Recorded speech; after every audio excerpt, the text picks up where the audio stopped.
10, 9, 8, 7, 6, 5, 4, 3, 2, 1. Welcome to the Internet Drive with Gregory Wordsmith.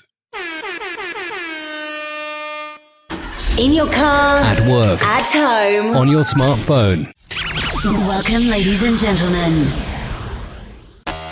And now, here is your host. Greetings, Sanbonani, Dumelang, Molweni, and Avusheni, fellow South Africans. I go by the name Gregory Wordsmith, your host with the most of the Internet Drive with Gregory Wordsmith, a podcast that is aimed at discussing social issues affecting young people and young professionals. Coming to you straight from Pretoria, the capital city of South Africa. If you are tuning in from your laptop, tablet, or smartphone, please do hit the share button and let everybody know that episode 3 of the Internet Drive with Gregory Wordsmith is finally here. In your relationship, how often do you find yourself in an uncomfortable situation because of a sexual issue that you are afraid of addressing with your partner? Hard as it may be to believe, a lot of people do find themselves in this position. Bad genital hygiene, body odor, and sexual dissatisfaction by either one of the partners are some of the triggers of discomfort in a relationship whenever the sex topic is raised. In today's episode, we'll be looking at the uncomfortable truth about sex, and to help us elaborate deep into this topic, making sure we're leaving no stone unturned, on the line we have Dr. Marlene Wasserman, popularly known as Dr. Eve. Dr. Marlene Wasserman is a founder of the Dr. Eve brand, an internationally trained clinical sexologist, couple and sex therapist in private practice, an academic, author of 4 books, and a well-known media celebrity. Dr. Eve, you are welcome to the show. Such a lovely introduction, Gregory. I'm thrilled to be with you. Thank you for the invitation. Firstly, I would like to thank you for taking some time off your busy schedule to come and discuss this very important issue with us. I really appreciate it. Well, I'm committed to education, so this is what we're doing. I'm doing it with you to educate your listeners to your podcast, so it's a privilege for me. Thank you. Dr. Eve, today's topic is the uncomfortable truth about sex. You know, the issues we are afraid of addressing, more especially in our relationships. I would like for us to start this conversation by looking at genital hygiene. Why is it important for one to maintain good genital hygiene? You know, Gregory, when I listen to the question, I get a little bit uncomfortable because women have always been told that they have got dirty genitals, and that's so not true. And in our country, women take that quite seriously, and they do bad things to make sure that their genitals are clean. And I think, there's a difference between hygiene, and we'll come back to that, and genitals that are not clean. So what women do is that they use douches to make sure that their vaginas are tight, or because they think that they smell, and that can be very harmful to their vaginas and to their genitals in general. So I do want to say from the outset that I don't want women or men to be thinking for a minute that genitals are dirty, not men's and not women's, definitely not women's. And women should definitely not do anything to clean their genitals. You know, the vagina is a very beautiful organ because it cleans itself every day. A woman will be secreting, she will be self-cleansing with discharge, and that just must naturally happen for women without her having to do anything. The only thing that a woman needs to do is to make sure that she baths or showers every day with warm, soapy water, no special liquids, no special cleaners, that she just cleans her genitals as well. At the same time she cleans the rest of her body. That's the only thing that a woman needs to do. In terms of men, men are a little different, especially men who are uncircumcised, because men do have to take extra care. What happens with men who still have foreskin is that there is build-up of moisture and of liquids and of something called smegma underneath the foreskin, and men have to pull back their foreskin every day when they're in a shower or in a bath or when they're washing, and clean out that smegma, just clean out the collection of liquid and of gathering that happens there. It's very important that men should be doing that every single day. That's important for genital hygiene for men because they want to be able to make sure that there isn't any infections or isn't any organisms can grow there. So it's important that they do that, putting back the foreskin and cleaning every day. From what I gathered, Dr. Eve, you are actually recommending that men get circumcised in order to enhance their genital hygiene. Yeah, well, it's quite controversial because there is research that shows men who are circumcised have got a lower chance of transmitting HIV/AIDS to women. So there is lots of initiatives in our country, especially in KZN, for men to become circumcised. Because of the research that's been done, it lowers the incidence of HIV. So that's a personal choice, obviously, that men must make to decide whether they want to become circumcised or not. We know from this research, as I say again, that it does lower the chances of transmission of HIV. Dr. Eve, you've already mentioned that there is no such thing as an unhygienic genital, because I wanted to ask you about the disadvantages of having unhygienic genitals, but I think that has already been covered. Yes, because just as I'm sure you know better than I do, Gregory, the story of the women who feel self-conscious around that they smell or that their genitals or their vaginas are too big, and they do terrible things like put snuff into their genitals to make it tighter, because they believe that men like a tighter vagina, or even the men may complain and say, oh, your vagina is too loose, that means you've been sleeping with other men, which is not true, which is definitely not true. But of course, vaginas get looser when women have babies and as they get older, but that doesn't in any way mean that they must put snuff or that they must douche every day, because it destroys the inner lining of the vagina, and that's harmful for women. It makes them much more vulnerable to infections, HIV and STI, and we don't want that for the woman in our country.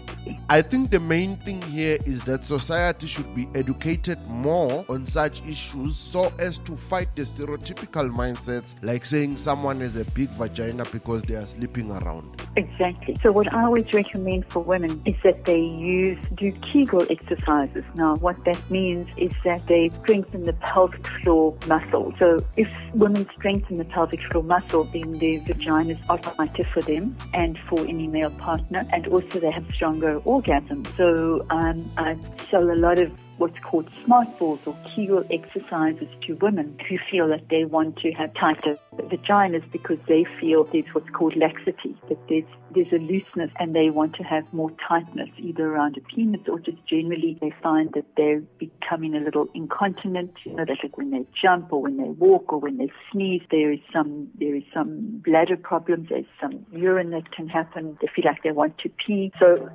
definitely a healthy sexual activity or behavior is to do Kegel exercises, to get a smart ball and to insert it into the vagina, and so it will strengthen the pelvic floor muscles and keep the vagina tighter.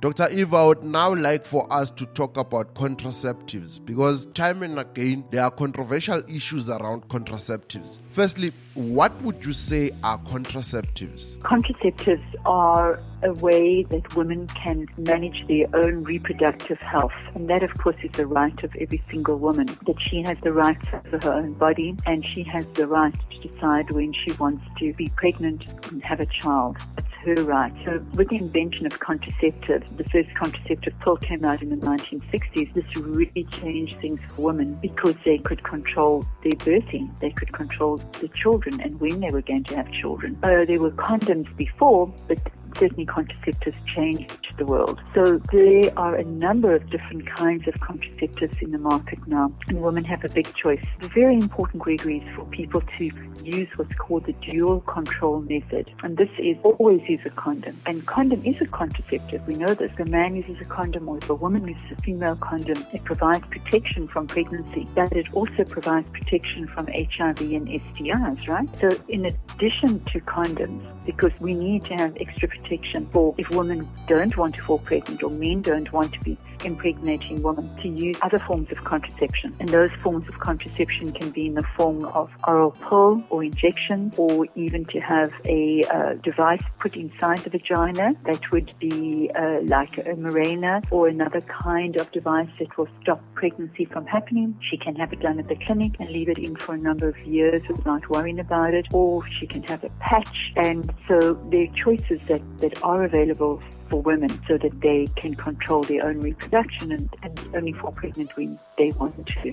And of course, another form of, well, it's not really contraception, but we know that in our country, abortion is legal, which is wonderful. So women, again, can control that if they do have, for example, unprotected sex, they're able to go and get emergency contraception from the chemist or from a clinic. And that's very important to know that they can control their reproduction by taking emergency contraception whenever they want to. So how does one know that this is the right type of contraceptive for me or for them to use? That's a great question. So every woman is different, and also she goes through different stages of her life as she gets older and as her relationship status changes. So she needs to look and see, is this contraceptive still working for me? So a clinic sister should have that discussion with the woman, or the woman should discuss this with the clinic sister. So, for example, if a woman finds that she's forgetful and she doesn't remember to take the pill every day, then she's putting herself at risk of pregnancy. So she shouldn't take an oral contraceptive then. She should rather get an injection where she can just forget about it for 3 months or for 6 months and not even think about it, because she knows she goes to injections, gets the injection once every 3 months or 6 months or once a year, and her contraceptive needs are taken care of. But she's always got to remember to take condoms, either using a female condom or a male condom. Always that goes without saying. And that's men's responsibility equally. And I like that men check in with women too, because men have a responsibility around reproduction too. And to say to the woman, are you on contraception? Because I don't want a pregnancy right now. I don't want to be responsible for a pregnancy. So I'm using a condom, but condoms can slip off, condoms can break, and you want to make sure that she's got double cover, that she's on contraception as well. Very much so. So she can then talk to a clinic sister and say, well, I'm not having sexual activity regularly, so I don't see why I need to be on the pill, or the pill's making me overweight or making me feel depressed, so let's change pills, or I'm going to try a patch, which is called transdermal. The contraceptive goes through the skin directly, or to have a Mirena, or to have a device, an IUD device, fitted in so that I can just forget about it for 5 years. And then when she wants to fall pregnant, she just has it removed. So women have choices, and the clinic has to discuss with her so she's on the right contraceptive for herself at that particular time. Dr. Eve, I have once or twice come across women who claim that they fell pregnant while they were on contraceptives. Because the reality is that most couples who are in a long-term relationship don't really make use of condoms. The question here is, how effective are contraceptives? Contraceptives are very effective and very safe. However, people are not very effective and very safe. And so sometimes women forget to take them. And also, if a woman has, for example, diarrhea, the pill's not going to be working. She has to use a condom at that time if she does have diarrhea. And also, if she's taking antibiotics, she should also definitely be using condoms at that time, because it could interfere with the workings of the contraception. So other than that, the pill is really safe and effective. Just women have to take it reliably every single day, usually at the same time. So that's definitely around the oral contraceptive. They are safe, they are effective. It's just us as people, we kind of slip up sometimes. That's why the double method is good, the dual method, making sure that there's a condom as well. Dr. Eve, I've noticed that you've been mentioning the issue of double protection for a couple of times now. So basically, what you are saying is that contraceptives alone do not really give one the right to go around having unprotected sex with multiple partners. Totally. And what you said just now is completely right, is that what the research shows is after the third time that a couple have intercourse with each other, they say, we know each other, we trust each other, we can see you clean, we don't need to use condoms anymore. And that's a big mistake. That's a big mistake. The incidence of HIV in our country is still very high because people are not using protection. So whether you're with one partner or multiple partners, you have to use a condom every single time. You really do. And having multiple partners puts you at a higher risk of infection, even if you're using condoms, because sometimes you're forgetting the condom or the person that you are being sexual with who has multiple partners has a higher risk of being infected, which puts you at a higher risk of being infected. So we want to really be aware of our sexual health. My next question, Dr. Eve, is that is using contraceptives for a longer period of time dangerous to one's health or not? No, not at all. It's really not. One mustn't confuse contraception with fertility, because there is again this myth that if I take contraceptives for too long, I'm going to become infertile or I'm not going to be able to fall pregnant. That's